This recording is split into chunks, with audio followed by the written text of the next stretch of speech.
A'udzubillahi minasyaitonir rajim. Bismillahirrahmanirrahim. Alhamdulillah yadana lihada wa ma kunna linahtadiya laula an hadanallah. Asyhadu an la ilaha illallah wahdahu la syarika lah wa asyhadu anna Muhammadan abduhu wa rasuluh. Allahumma shalli wa sallim wa barik ala Muhammad wa ala alihi wa sahbihi wa mawalah amma ba'du. Jamaah salat subuh yang dirahmati Allah, alhamdulillah kita senantiasa bersyukur kepada Allah SWT. Kita memujinya dan kita senantiasa insya Allah akan berupaya sebaik mungkin dalam menciptakan, mewujudkan rasa syukur kepada Allah ini untuk meningkatkan iman dan takwa kita. Jamaah salat subuh yang dirahmati Allah, betapa cepat kilatan waktu berlalu. Tanpa kita sadari, kita seringkali dalam kesempatan termenung, kita merasa tahu-tahu sudah tua, tahu-tahu sudah asar, atau tahu-tahu baru aja maghrib sudah isya, tahu-tahu merasa baru tidur sudah subuh lagi. Lah inilah perputaran waktu yang begitu terasa cepat sekali, sehingga beruntunglah bagi umat muslim yang mampu memanage waktu dengan baik. Dan tentu sangatlah rugi bagi orang yang lalai akan perjalanan waktu, karena kehidupan ini dibatasi dengan waktu. Dalam segala hal dibatasi dengan waktu. Kita dilahirkan sampai mati itu juga ada batasan waktu. Ketika kita tidak mampu memanage waktu, maka kita akan merasakan sebuah kerugian sangat besar. Apalagi jika di dalam kehidupan ini kita hanya mengedepankan kepentingan hawa nafsu, kenikmatan dunia. Kita senantiasa hanya memikirkan apa yang kita inginkan. Seolah-olah kita hidup 1000 tahun lagi di dalam mencari dunia, tetapi kita lupa untuk mengumpulkan pundi-pundi pahala akhirat, maka penyesalan yang sangat dalam. Meraih harta satu, ingin dua ingin tiga, sehingga mengabaikan nilai-nilai ibadahnya. Ini sungguh kita akan menjadi orang yang rugi, karena hidup di dunia ini sifatnya sementara dan banyak yang tertipu dengan keadaan-keadaan apa yang diinginkan seolah-olah menjadi sebuah kenikmatan abadi. Allah dalam hal ini sudah mengingatkan. Bismillahirrahmanirrahim.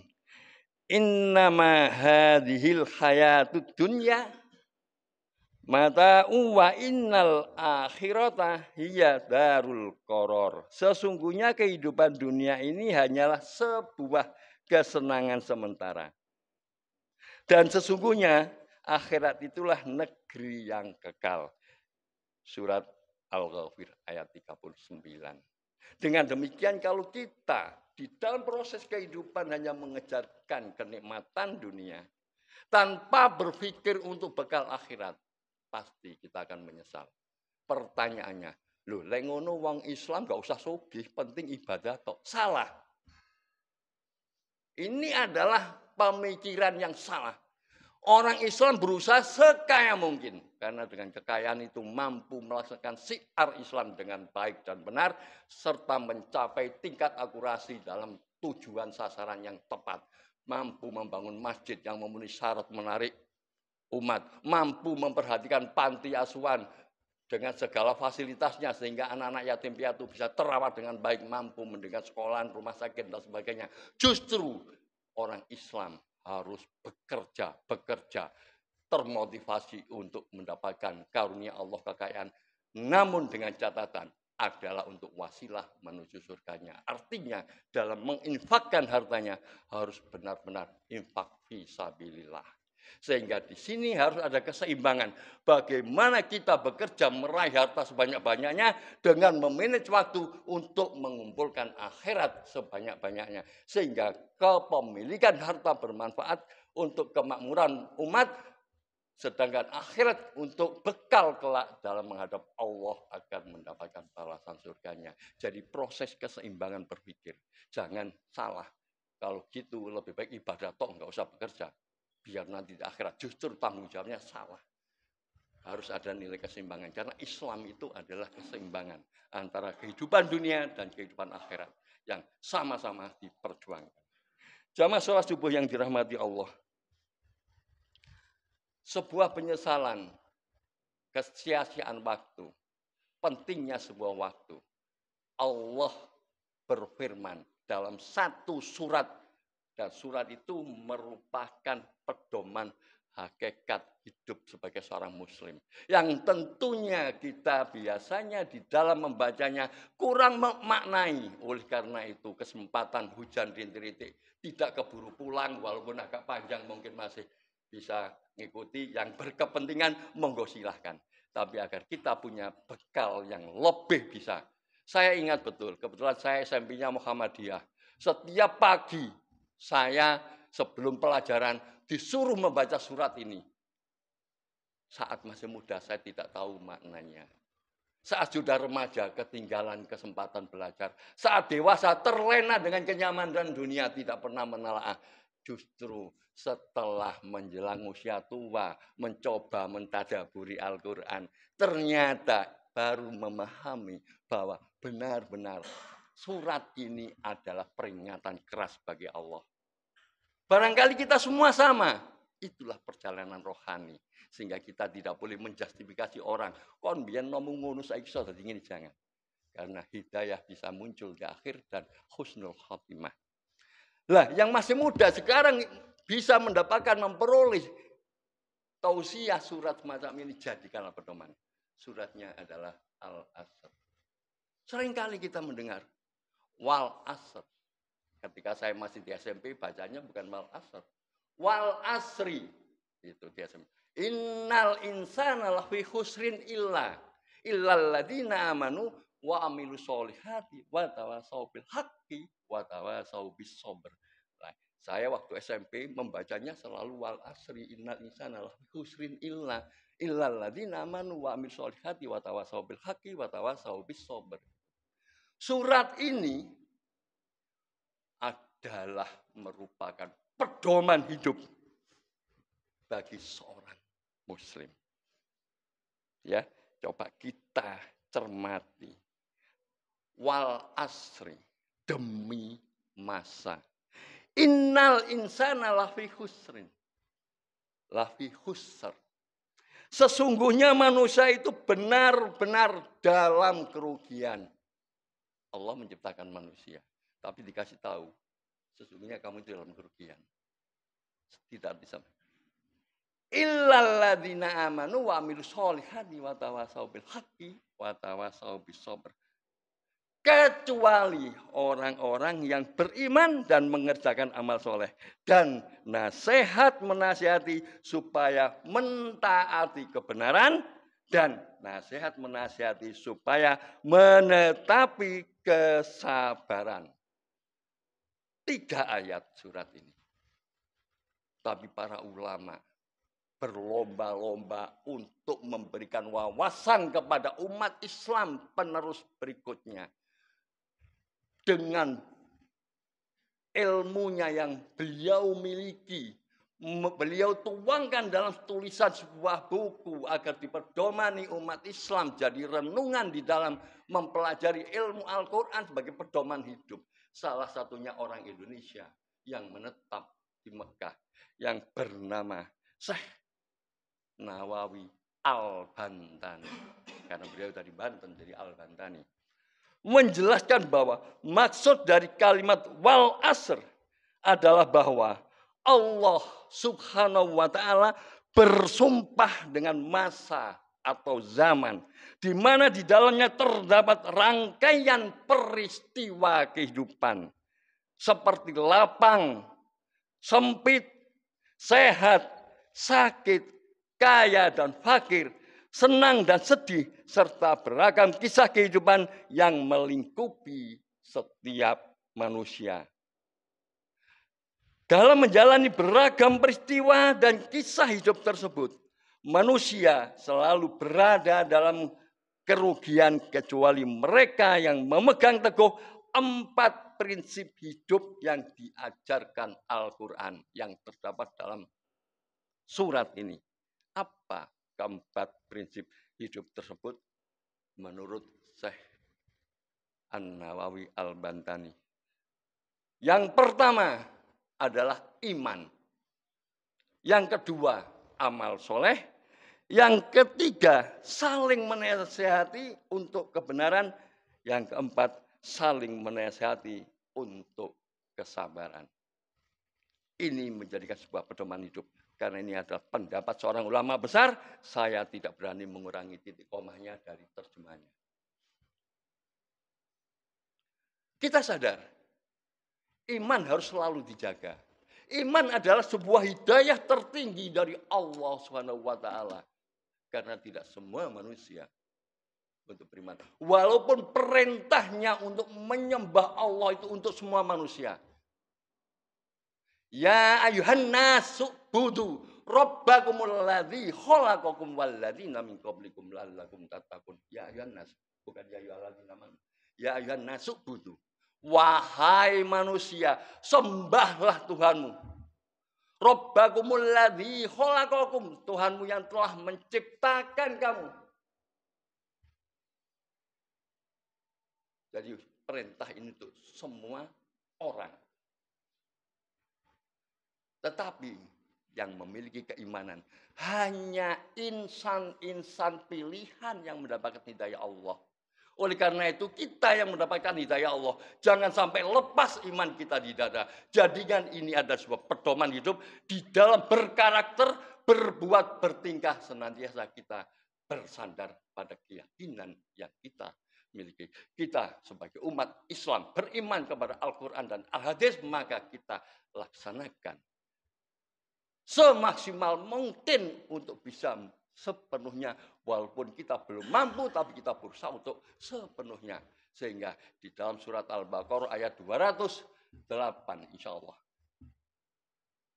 Ya ayyuhalladzina amanu. Ya ayyuhalladzina anudkhulu fis-silmi kafah. Wahai orang beriman, masuklah engkau ke dalam Islam secara utuh. Lah di dalamnya kita bisa mengarah ke sana. Kita sadar untuk masuk pada Islam secara utuh itu berat. Kalau yang enak-enak kita senang, utuh saya. Tapi kalau sudah berkaitan dengan ketimpangan menyentuh kesenangan kita, biasanya kita sing iki enggak sik kan kau tak jalani iki titik-titik lah sering kali gitu. Nah, kita mohon berupaya untuk bisa mengikuti kegiatan dalam nilai syariat Islam ini secara utuh sebagaimana yang diperintahkan dalam surat Al-Baqarah. Ya ayyuhalladzina amanu dkhulu fis-silmi kafah. Kelanjutannya wala tattabi'u khutuwasis syaiton. Innas syaitona aduwwum mubin.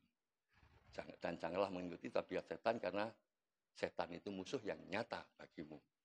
Lah, kita mau mengikuti yang utuh itu mesti godaan setan, nafsu. Lah, kita berusaha untuk sana dengan memohon kepada Allah agar kita mampu melaksanakannya. Kemudian, dari rangkaian pedoman iman, amal soleh, saling menasihati untuk kebenaran, saling menasihati untuk kesabaran.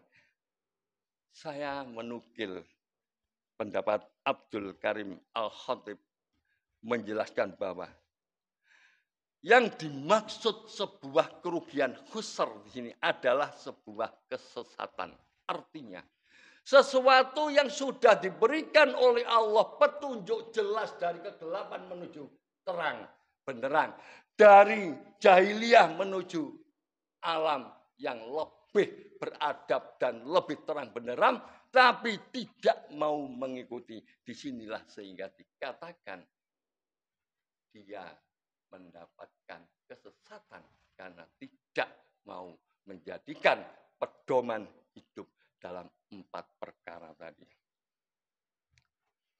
Kenapa demikian? kita tahu bahwa hakikat manusia itu diciptakan oleh Allah di antara makhluk-makhluk yang lainnya adalah yang paling sempurna. Namun kebanyakan dalam kesempurnaannya ini tidak diimbangi dengan keimanan, menjadi kesempurnaannya hancur. Bersekutu dengan makhluk yang tidak sempurna, yang suka menggoda, yang oleh Allah sudah dinisbatkan sebagai pengganggu manusia, syaitan. Tapi dia bersekutu sehingga dia menjadi makhluk yang hina. Sehingga laqad khalaqnal insana fi ahsani taqwim. Pada laqad itu onggu ya. Allah menciptakan manusia dengan segala kesempurnaannya. Karena perilakunya menjadi dia tidak sempurna. Lah ini yang membuat manusia tersesat. Karena itu kita harus paham banget di dalam berinteraksi sosial, bermuamalah, juga beribadah. Kita harus tahu betul pedomannya, syariatnya. Sehingga kesempurnaan kita yang diciptakan oleh Allah ini benar-benar terjaga. Sehingga apa yang harus kita jaga? Dalam kesempurnaan tetap kita menjadi makhluk yang mulia di sisi Allah. Makhluk yang dimuliakan di sisi Allah. Yang harus kita jaga adalah nilai ketakwaan. Inna akramakum indallahi atqakum. Sesungguhnya manusia yang paling mulia di sisi Allah adalah yang bertakwa. Ini bekal iman, bekal amal soleh. Harus kita jaga sehingga kita bisa tetap menjaga kesempurnaan makhluk yang diciptakan oleh Allah, bisa dimuliakan oleh Allah dengan menjaga ketakwanya. Tapi apakah kita hanya cukup menjaga diri sendiri? Kita sebagai seorang muslim punya tugas untuk saling menyampaikan kebenaran, untuk saling menasihati agar bersabar. Dalam ayat lain disebutkan kuntum khaira ummatin ukhrijat linnas wa ta'muruna bil ma'ruf wa tanhauna 'anil munkar. Kuntum khaira ummatin, kau adalah sebaik-baik umat. Ukhrijat linnas, yang oleh Allah dimunculkan sebagai dalam bentuk tubuh manusia. Wa ta'muruna bil ma'ruf, agar engkau selalu mengajak kebaikan. Wa tanhauna 'anil munkar, untuk mencegah kemungkaran. Ini adalah merupakan tugas sebagai seorang muslim. Tidak boleh kebaikan hanya dirinya, egois. Buah-buah no tonggoku, gak ngereken aku, koncoku gak ngereken, tidak boleh. Harus mengajak, mendakwah, menyampaikan. Sehingga saudara-saudara kita yang mengaku muslim, yang salah jalan, kita rangkul dengan cara yang baik. Jangan menghujat. Jangan mendiskreditkan. Jangan mengisolasi. Kita sampaikan kebenaran.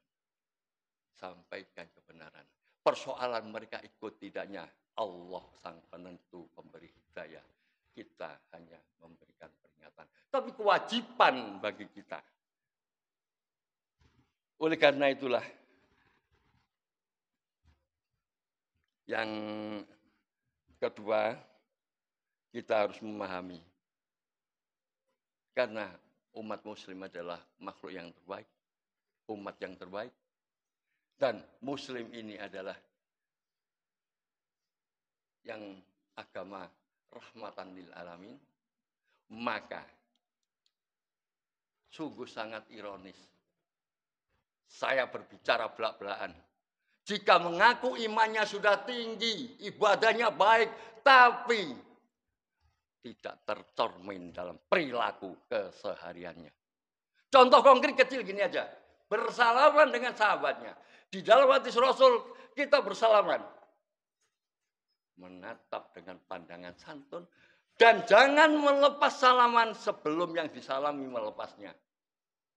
Kalau dia ngaku seorang beriman. Salamannya dengan membuang muka.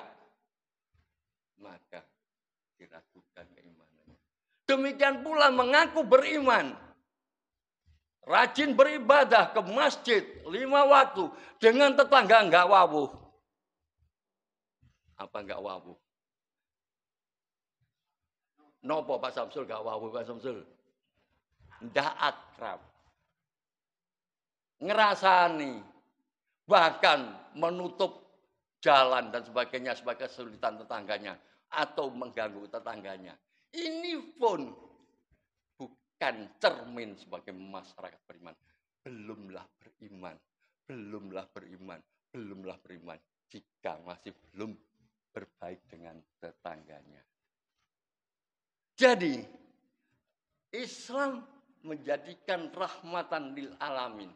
Kalau dalam pemahaman Islam ini juga terapresiasikan di dalam sikap dan perilaku keseharian, sehingga bukan hanya ngomong doang aku sebagai orang yang beriman rajin ke masjid, tapi sikap perilakunya tidak mencerminkan. Ini juga yang harus kita jaga. Karena itulah saling mengingatkan ya di antara kita itu penting sekali saling menasihatkan. Di dalam hal ini dua prinsip saling menasihati untuk kebenaran dan kesabaran. Az-Zamarkasi, jadi Zamakhsyari dalam tafsir Al-Kasaf menjelaskan bahwa makna watawasau bil haq, menasihati untuk kebenaran adalah saling menasihati untuk tetap dalam bertauhid kepada Allah, taat kepadanya, mengikuti kitabnya, meneladani rasulnya, zuhud dalam urusan dunia serta semangat dalam urusan akhirat. Sedangkan watawasau bil sabar, menasihati untuk kesabaran adalah saling menasihati untuk tetap sabar dalam ketaatan kepada Allah dan menjauhinya. Kalau sudah dijelaskan meneladani Rasulnya dalam urusan dunia, meneladani Rasulnya, bagaimana Rasul bersikap dengan tetangganya, dengan istrinya, dengan anaknya, dengan sahabatnya, dengan musuhnya, lah, interaksi sosial harus tercermin sebagai orang yang beriman. Jamaah salat subuh yang dirahmati Allah. Jadi orang yang tertipu itu karena jauh dari memperdomai 4 tadi. Iman, amal soleh, saling menasihati untuk ketakwaan, saling menasihati untuk kesabaran. Tidak berpedoman dari itu semua. Sehingga di dalam kehidupannya hanya menuruti nafsu belaka, kelak di akhirat akan menyesal karena tidak memiliki bekal untuk menghadap Allah. Inilah yang bisa kita jadikan pedoman. Jangan sampai kita lalai terhadap 2 kenikmatan. Pedomanilah 4 tadi dan jangan sampai kita terlalaikan 2 kenikmatan, nikmat sehat, nikmat waktu. Sebagaimana Rasul sudah mengingatkan, ada 2 kenikmatan yang banyak manusia tertipu, yaitu nikmat sehat dan waktu senggang. Senyaman kita masih ada kesempatan untuk memperbaiki perilaku kita, memperbaiki, meningkatkan amal ibadah kita, maka mari kita secara bersama-sama saling mengingatkan, saling mengisi, saling mengasah ilmu keagamaan untuk bekal perbaikan diri kita di dalam menekuni peribadatan kita. Semoga kita semua di akhirat kelak bisa berkumpul bersama-sama dengan Rasulullah Shallallahu Alaihi Wasallam di surganya. Amin. Allahumma amin. Aku qouli hadza wastaghfiru innahu wal ghafurur rahim. Assalamualaikum warahmatullahi wabarakatuh.